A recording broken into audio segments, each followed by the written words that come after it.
Assembly ল্যাঙ্গুয়েজের opcode নিয়ে এখন আলোচনা করব।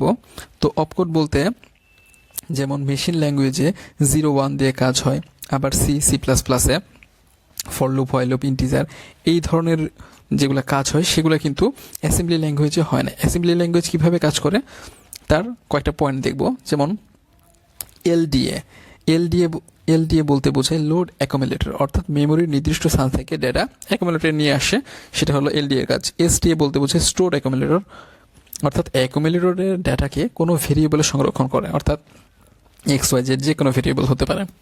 ক্লিয়ার বলতে বোঝায় আমাদের অ্যাকুমুলেটরকে একদম শূন্য করে দেওয়া। যেমন আমরা সিতে পড়েছি ইনক্লুড stdio.h, এরপরে ইনক্লুড কোনীয় ডট যে আমরা লিখি সেটা কিন্তু মেইন ফাংশনের নিচে সিএলআর লিখতে হয়। এই সিএলআরটা দ্বারা কী হয়, কনসোল ক্লিয়ার হয়। এই ক্লিয়ারের কাজটা করে হলো আমাদের অ্যাসেম্বলি ল্যাঙ্গুয়েজে সিএলআর।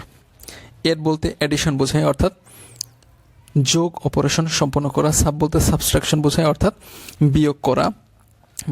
এমিউল বলতে মাল্টিপ্লিকেশন, অর্থাৎ গুণ করা বোঝায়। ডিপ বলতে ডিভিশন, অর্থাৎ ভাগ করা বোঝায়। জাম্প বলতে এটা আমাদের গোটু, এবং গোটু যদি না তোমাদের মনে থাকে ডু হোয়াইলের মতো কাজ করে, অর্থাৎ একটা স্টেটমেন্ট থেকে জাম্প দিয়ে অন্য একটা স্টেটমেন্টে চলে যাবে, নিঃশর্তভাবে প্রোগ্রামের নির্দিষ্ট অংশ চলে যাওয়া, যেটা গোটুর মতো কাজ করে।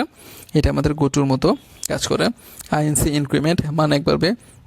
ডিএসি ডিক্রিমেন্ট, অর্থাৎ I++ এবং I++ এবং I-। আইএনপিতে ইনপুট নেই, ওইউটিতে আউটপুট এবং এসটিপিতে প্রোগ্রামকে থামিয়ে দেয়, যেটা সিতে সেকেন্ড ব্র্যাকেটের সাহায্যে করা হয়।